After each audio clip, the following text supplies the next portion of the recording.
नमस्कार, स्वागत है आप सभी का यूट्यूब चैनल पर। तो चलिए फ्रेंड्स, आज हम लोग जो बिहार स्टेट का एग्ज़ाम होने जा रहा है उसमें भूगोल के 9th और 10th दोनों का कंबाइंड प्रश्न है। लगभग 50 प्रश्न होंगे, नहीं 50 से भी ज़्यादा है यार, मतलब 70 प्रश्न होंगे जिनको कि हम लोग फटाफट देख लेते हैं। तो एग्ज़ाम से पहले आप लोग रिवीजन एक बार ज़रूर कर लें।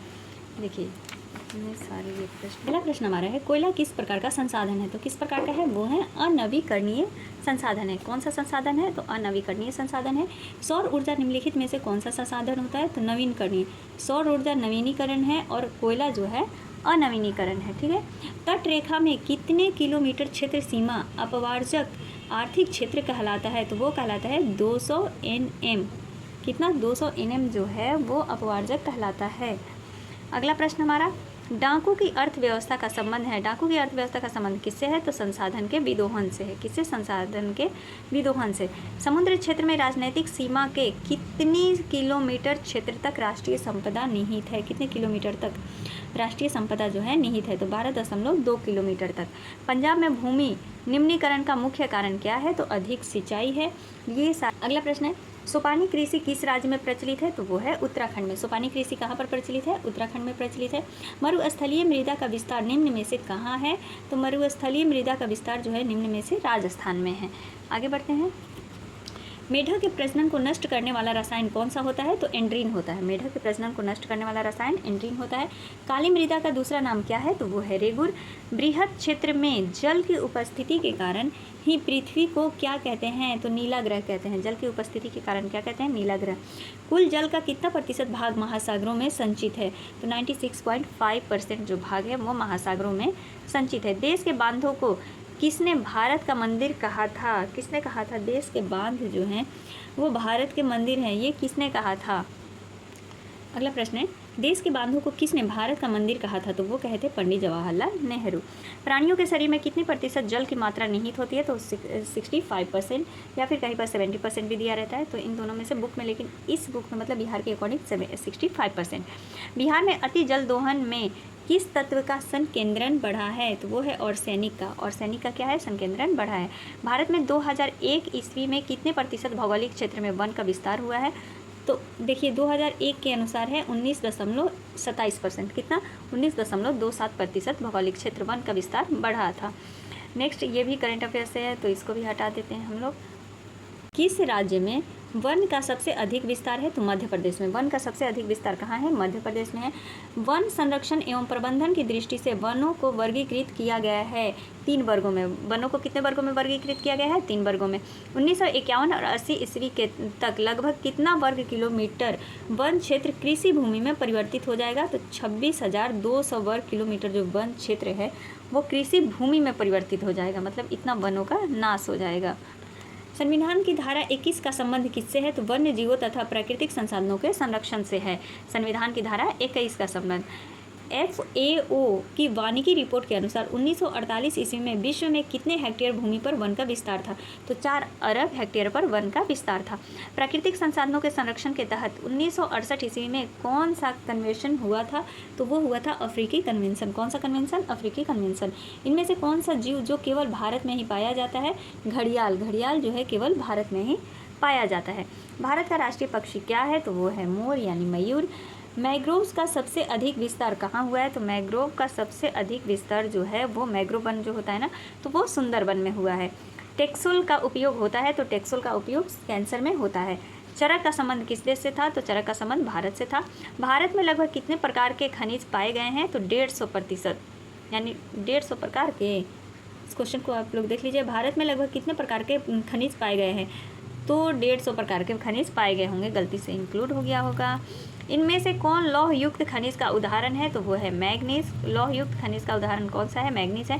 निम्नलिखित में कौन अधात्विक खनिज का उदाहरण है? अधात्विक मतलब जो धात्विक नहीं है, तो वो है अभ्रक। अभ्रक अधात्विक खनिज का उदाहरण है। किस खनिज को उद्योगों की जननी माना जाता है? लोहा को उद्योगों की जननी माना जाता है। कौन लौह अयस्क का एक प्रकार है? तो हेमाटाइट। हेमाटाइट लौह अयस्क का एक क्या है? प्रकार है। कौन भारत का सबसे बड़ा लौह उत्पादक राज्य है? तो वो है कर्नाटक। भारत का सबसे बड़ा लौह उत्पादक राज्य कौन सा है? कर्नाटक है।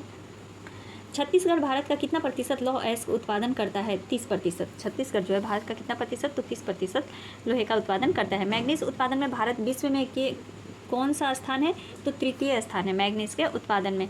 1 टन इस्पात बनाने में कितने मैग्नीज का उपयोग होता है? तो 10 किलो का। कितना? 10 किलो का। उड़ीसा किन खनिज का सबसे बड़ा उत्पादक है? उड़ीसा मैग्नीज के लिए, मैग्नीज जो खनिज है वो सबसे अधिक कहाँ पर होता है? तो उड़ीसा में उत्पादन होता है।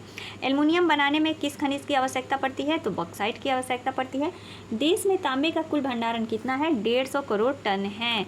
देश में कुल तांबे का भंडारण कितना है? तो 150 करोड़ टन है। बिहार झारखंड में देश का कितना प्रतिशत अभ्रक का उत्पादन होता है? 80%। दोनों मिलाकर के कितना प्रतिशत? देश का 80% जो है सिर्फ बिहार और झारखंड में होता है। सीमेंट उद्योग का सबसे प्रमुख कच्चा माल क्या है? तो चूना पत्थर है। किस राज्य में खनिज तेल का विशाल भंडारण स्थित है? तो वो है असम में। असम में भंडार जो खनिज तेल है उसका क्या है? विशाल भंडार स्थित है। फ्रेंड्स, कहीं नेक्स्ट प्रश्न है हमारा, भारत में पहला परमाणु ऊर्जा स्टेशन कहाँ स्थापित हुआ था? तो वो हुआ था तारापुर में। पहला परमाणु ऊर्जा स्टेशन। कौन सा स्रोत नवीकरणीय है? कोयला। कोयला जो है क्या है? अनवीकरणीय है, बाकी ये सब नवीकरणीय है, उत्पादन है, स्रोत है। जल, सौर और पवन। प्राथमिक ऊर्जा का उदाहरण नहीं है पूछ रहा है, तो वो है विद्युत। ऊर्जा का गैर पारंपरिक स्रोत है सौर ऊर्जा हो गया, और प्राथमिक जो है कोयला, पेट्रोलियम, विद्युत है। गोंडवाना समूह के कोयले का निर्माण हुआ था। गोंडवाना समूह के कोयले का निर्माण कब हुआ था? तो 20 करोड़ वर्ष पूर्व हुआ था। देखिए गोंडवाना समूह में कोयले का निर्माण लगभग 20 करोड़ वर्ष पूर्व हुआ था। ठीक है, तो इसका आंसर हमारा क्या हो जाएगा? ए हो जाएगा, 20 करोड़ वर्ष पूर्व। नेक्स्ट प्रश्न है हमारा, भारत में कोयले का सर्वप्रमुख उत्पादक राज्य कौन सा है? तो पहले झारखंड हुआ करता था, लेकिन अब हो गया है छत्तीसगढ़। तो अपडेट में अभी क्या है? छत्तीसगढ़ है, और झारखंड पहले हुआ करता था। ठीक है। सर्वोत्तम कोयले का प्रकार कौन सा है? तो वो होता है एंथ्रासाइट। मुंबई हाई क्यों प्रसिद्ध है? तो खनिज तेल हेतु। मुंबई हाई क्यों प्रसिद्ध है? खनिज तेल हेतु प्रसिद्ध है। किसका कथन है? संसाधन होते नहीं बनते हैं। तो ये कथन है जिमरमैन का। किसका कथन है? जिमरमैन का कथन है कि संसाधन होते नहीं बनते हैं। भारत का प्रथम तेल शोधक कारखाना कहाँ स्थित है? तो डिगबोई में स्थित है। डिगबोई का है असम में।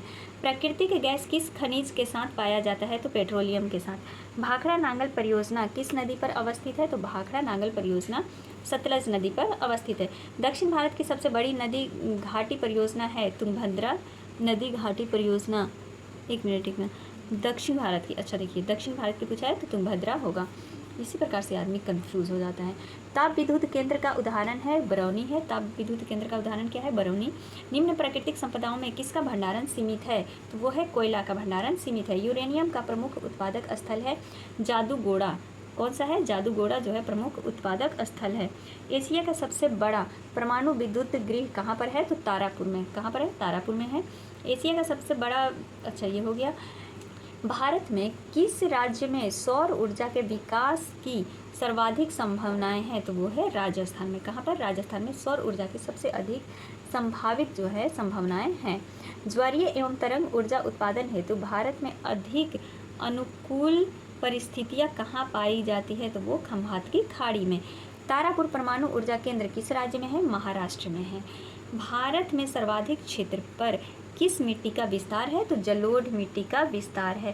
तो फ्रेंड्स, ये थे 9-10 से कंबाइंड कुछ महत्वपूर्ण 70 लगभग प्रश्न थे। आई होप आप लोगों को ये एग्ज़ाम में बहुत मदद मिलेगा। मिलते हैं अगली वीडियो में, तब तक के लिए आप सभी का धन्यवाद।